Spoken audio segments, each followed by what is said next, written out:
Hi అండి. అందరికీ నమస్కారం. ఎలా ఉన్నారండి? అందరూ బాగున్నారా? నేను కూడా చాలా బాగున్నాను. మీరు కూడా అందరూ మంచిగా ఉండాలనుకుంటున్నాను. సరేనండి. మన విషయాల్లో కొన్ని జరిగిన వాటిని బట్టే మనం గుణపాఠాలు నేర్చుకుంటా ఉంటాము. మా ఇంట్లో అలాంటి 2, 3 ఇన్సిడెంట్లు జరిగినాయండి. మా అత్తగారికి బాగున్నప్పుడు హాస్పిటల్‌లో చేర్పించినప్పుడు కూడా సెమీ స్ట్రోక్ వచ్చిందని చెప్పారు. నిజమేననుకున్నాము. తర్వాత యాంజియోగ్రామ్ చేయాలన్నారు. మంచి హడావుడి చేసేసారండి. నిజమే కాబోలు అనుకున్నాం. తీరా చూస్తే ఆమె భయపడిందని చెప్పి ఇంటికి తీసుకొచ్చామండి. ఇప్పుడు అది జరిగి 10 ఏళ్లయింది. ఇంతవరకు ఆమెకు హార్ట్ స్ట్రోక్‌లు అవేమి లేవండి.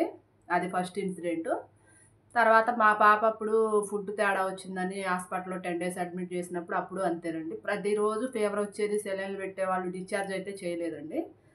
కాదు మేము ఇంటికెళ్తాం డిశ్చార్జ్ చేయండి అంటే చేశారండి. చేశాక ఇంటికొచ్చాక ఆటోమేటిక్‌గా తగ్గిపోయిందండి ఫీవర్. వాళ్ళు సెలైన్లు పెట్టినందుకే పెరిగిందో మరేమో తెలీదు. ఇప్పుడు థర్డ్ ఇన్సిడెంట్ అంటే వారంలో అంటే ఓ 10 డేస్‌లో 3 టైమ్స్ బ్లడ్ టెస్టులు చేపిచ్చాం మా వారికి.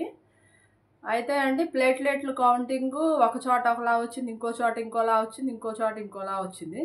అంటే దీన్ని బట్టి ఏమర్థమవుతుంది గుడ్డిగా ఒక్క చోట నమ్మితే బలైపోతామని అర్థమవుతుందండి. నాకైతే ఆ 3 ఇన్సిడెంట్లు బాగా గుర్తున్నాయి. మీరు కూడా జాగ్రత్త పడతారని చెప్తున్నాను. హ్మ్.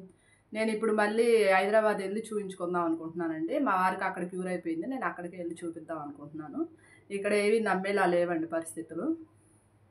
అదండి అందుకే మీరు గూడా కొంచెం అర్థం చేసుకొని ఒక చోటే నమ్మి అలా చూయించుకోమాకండి. ఎందుకైనా సెకండ్ ఒపీనియన్ అనేది తీసుకోవాలండి. పరిస్థితులు అలా ఉన్నాయి ఇప్పుడు. అంతా డబ్బు, డబ్బు, డబ్బుంటే చాలు. అన్ని టెస్ట్‌లేంటి, అవేంటి, ఇవేంటి అన్నీ రాసేస్తారు హాస్పిటల్‌కెళ్ళాక. అది రియల్‌గా మన బాడీలో ఉంటే పర్లేదు. ఎంత డబ్బు పోయినా మన మనుషులు మనం ఖర్చు పెట్టుకుంటాం. క్యూర్ అయితే ఇంటికొస్తాం. అదే లేని మనిషికి ట్రీట్మెంట్ చేస్తే మన పరిస్థితి ఏందండి? ఒళ్ళు గొల్ల, ఇల్లు గొల్ల అలా ఉంటది. అందుకని చెప్తున్నానండి. సరే అండి.